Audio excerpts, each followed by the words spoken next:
Mesdames et messieurs, bonsoir et merci d'être sur Top Benji dans le cadre de votre principale édition d'information. C'est un plaisir pour moi de vous la présenter. Bon confort d'écoute.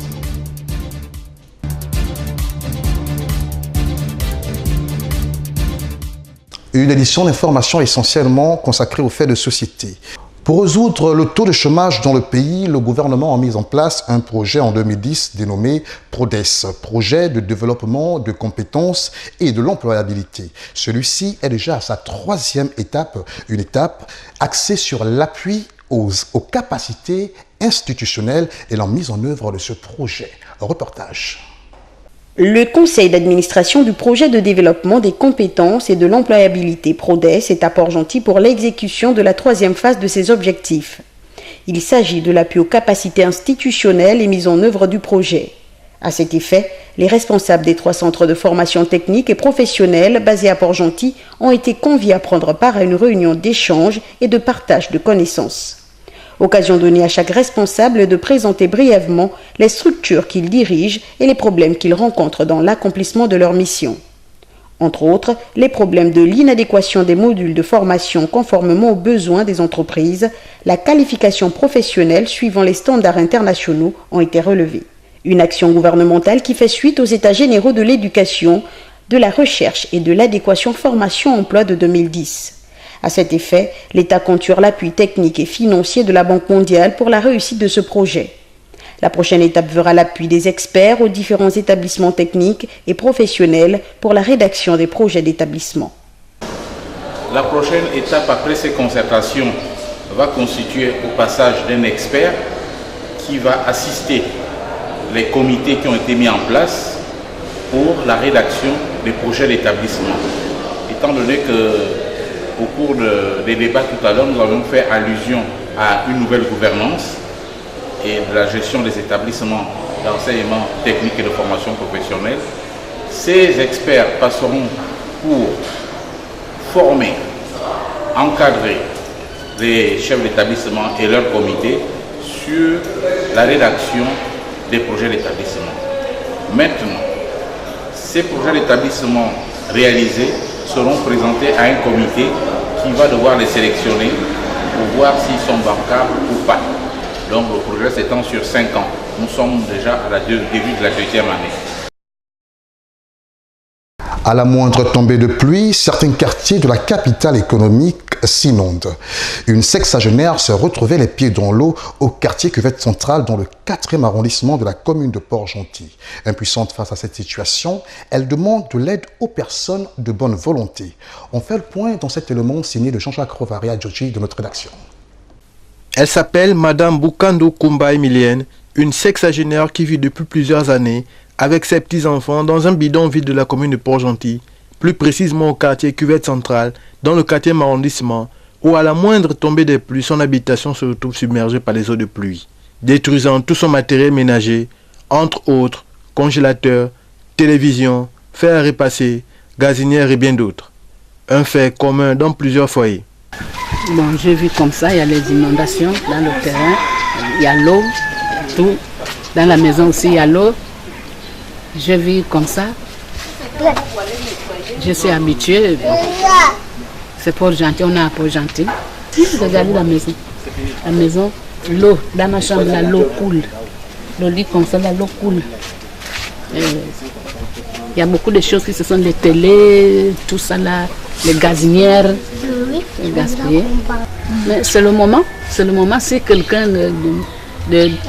qui se présente là, je peux demander de l'aide. Cette sexagénaire souhaite de l'aide des personnes de bonne volonté et espère un jour voir ses conditions de vie s'améliorer à travers l'assainissement de son quartier. Allons-y à présent à Libreville pour dire que l'axe routier école publique Ocala-Débarcadère, dans le 1er arrondissement de la capitale de notre pays, est dans un état piteux. Crevasses, nids de poules imposent leur loi aux riverains de ce quartier. Une situation qui ne facilite pas du tout la circulation. Le point dans cet élément de nos confrères de la radio-télévision Nazareth. La ruelle école publique Ocala-Débarcadère, dans le 1er arrondissement de Libreville, serait dans une dégradation avancée. Les crevasses, nids de poules, dicteraient leur loi, poussant ainsi certains riverains à utiliser des brouettes pour faire leur emplette de fin du mois ou pour des causes de santé. D'autres, par contre, de par leur incivisme, avantageraient la dégradation. Comment comprendre que dans cette zone de Libreville, des hauts dignitaires y résideraient? C'est la route que vous voyez là. On souffre. Tous les jours, c'est descendre, monter. Même si tu as l'argent, le taxi ne peut pas te faire descendre avec les bagages parce que la route est mauvaise. À croire qu'au Gabon, la notion de bonne volonté ne trouve son sens que lors des mariages, des décès ou des associations dites politiques. Voilà encore là une situation qui perdure depuis bonne lurette. Vivement qu'une personne de bonne volonté vienne sauver ces populations. Restons toujours dans le quartier Okala, dans le premier arrondissement de la commune de Libreville, où depuis plusieurs mois, un poteau électrique inquiète les riverains un peu plus. Les raisons de cette inquiétude n'est tout autre que la dégradation avancée des fondations de ce poteau. Les précisions avec nos confrères de la radio-télévision Nazareth. On ne le dira jamais assez, des poteaux électriques appartenant à la Société d'énergie et d'eau du Gabon, SEEG, ou à l'une de ses sociétés sous-traitantes, qui sont des dangers permanents dans la plupart des artères de la capitale gabonaise, comme le cas de ce poteau au quartier Okala-Rivière, dans le premier arrondissement de Libreville, situé près d'une habitation. Ce dernier alimenterait plusieurs familles. Les bénéficiaires seraient lassés d'interpeller les agents de la SEEG qui s'épanchent toutes les 4 semaines sur les conducteurs d'électricité reliés à ce poteau, juste pour ce qui leur revient de droit, c'est-à-dire le relevé des consommations mensuelles de ces populations, ni plus ni moins. Sinon, comment comprendre le fait que ce poteau électrique puisse demeurer dans cet état, soutenu à ce jour par une portion de terre, sans qu'il n'ait la moindre inquiétude, même de leur chiffre d'affaires, ayant à l'esprit les dépenses que pourrait occasionner ce dernier s'il venait à s'écrouler. La saison des pluies étant à l'horizon, ce poteau nécessite plus d'attention, sans omettre tous ceux qui pilulent le long des rues de Libreville dans le même état. Se souvenant du quartier Nkembo dans le 2e arrondissement de Libreville, le 22 décembre 2016, un poteau rouillé appartenant à l'agence du Conseil national de l'eau et de l'électricité CNE serait tombé un après-midi, causant moins de dégâts. Le 28 février 2017, un autre se serait écrasé sur un véhicule. Le 28 août dernier, toujours dans la même zone, un énième a failli ôter la vie à un automobiliste, autant de faits qui enregistreraient de nombreux dégâts matériels et financiers, sans de pertes en vies humaines. Toutefois, ne souhaitant pas que le pire arrive, avant de réagir comme il est de coutume au Gabon, les sociétés en charge de ces installations sont invitées à veiller à l'entretien de celles-ci. Ouvrons à présent notre traditionnelle page africaine et allons-y en RDC où rien ne va plus. En effet, une tension en République démocratique du Congo entre le régime du président Joseph Kabila et l'Église catholique depuis le dimanche dernier. Après la marche du 31 décembre, la communauté laïque a maintenu une autre marche malgré l'interdiction des pouvoirs publics. Une marche qui a rapidement dégénéré. Bilan provisoire de la MONUSCO, soit 6 morts, dis-je bien, et 65 blessés. Reportage de nos confrères d'Africa 24.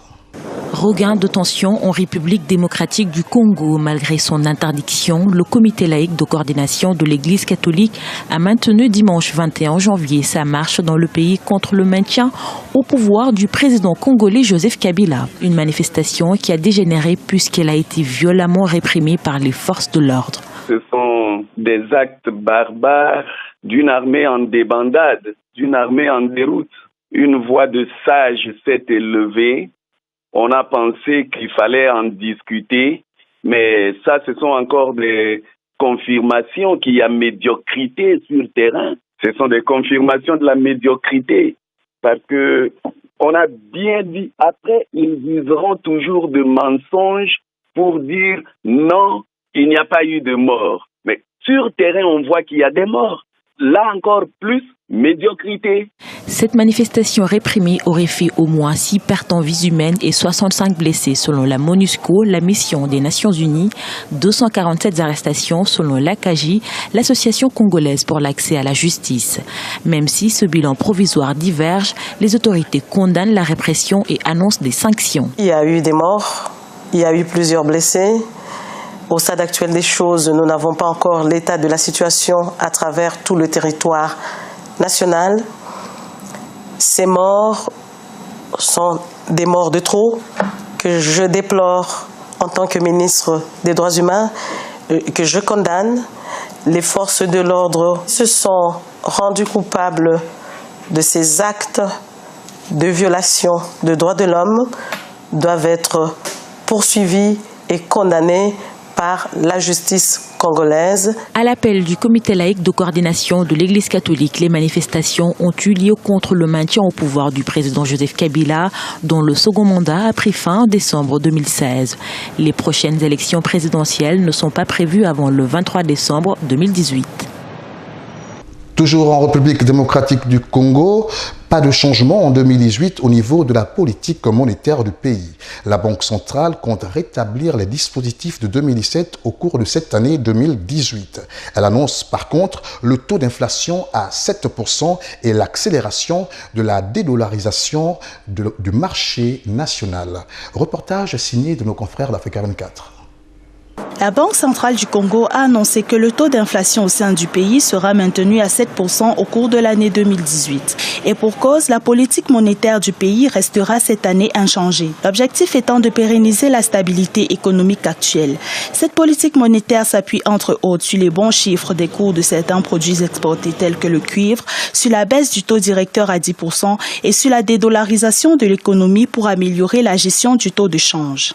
Cette politique monétaire expansionniste aura pour effet une plus grande distribution de la masse monétaire par les banques commerciales, ce qui va conduire à l'augmentation du crédit et donc les investisseurs vont plus facilement avoir matière à investir qui a pour objet d'augmenter l'activité dans le pays. Parmi les mesures prévues, la dédollarisation de l'économie fait débat. Pour certains experts congolais, elle pourrait même ne pas être efficace. En effet, celle-ci entraînera une baisse des revenus de seigneuriage, une mesure qui pourrait également affecter l'activité des banques commerciales en les rendant vulnérables. Le premier impact, c'est la crédibilité de cette monnaie à l'international. Ce qu'il faut savoir, c'est que cette monnaie n'est pas forcément connue de tout le monde. Et donc, une dédollarisation de cette monnaie ne peut pas apporter de bénéfices à la RDC.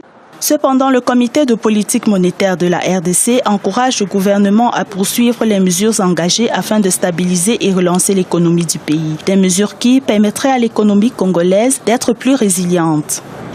Au Tchad, le déploiement d'une force militaire de 536 hommes au poste douanière fait débat. Dans le cadre de l'opération Zéro Déperdition, le gouvernement souhaite assainir et sécuriser les recettes fiscales douanières. La plateforme syndicale voit en cette mesure une autre poche de dépenses dans un contexte économique difficile. Reportage. Au Tchad, 36 officiers et 500 soldats ont été mobilisés et mis à la disposition des douanes par la Direction générale des services de sécurité des institutions de l'État.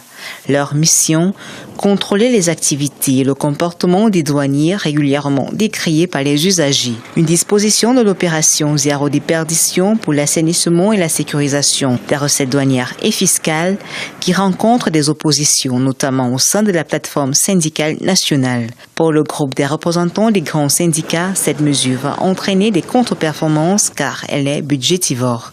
C'est juste pour améliorer les recettes, c'est-à-dire pour empêcher les déperditions. C'est une simple mesure technique qui va apporter peut-être quelques points, quelques pourcentages dans le volume des recettes effectivement collectées, mais ça n'aura aucune incidence essentielle. En pourparlers avec le gouvernement depuis l'entrée en vigueur de la loi de finances 2018, les centrales syndicales affirment avoir proposé d'autres solutions au gouvernement, dont l'audit des diplômes pour identifier les faux fonctionnaires, l'audit de la solde pour maîtriser les salaires et la restructuration de certains organismes, voire leur dissolution. On ne peut pas améliorer les recettes douanières si la base sur laquelle on collecte n'est pas bonne. Ensuite, un pays comme le Tchad, il est trop grand. Il y a beaucoup de déperditions. C'est un pays désertique qui a des frontières partout. Donc, il ne peut pas contrôler ses frontières. Donc, il n'y a pas de solution adéquate actuellement là pour surmonter de manière sensible ce problème. Pour le gouvernement, le marché du pétrole n'est plus rentable au Tchad. Il faut se concentrer sur la mobilisation des recettes hors pétrole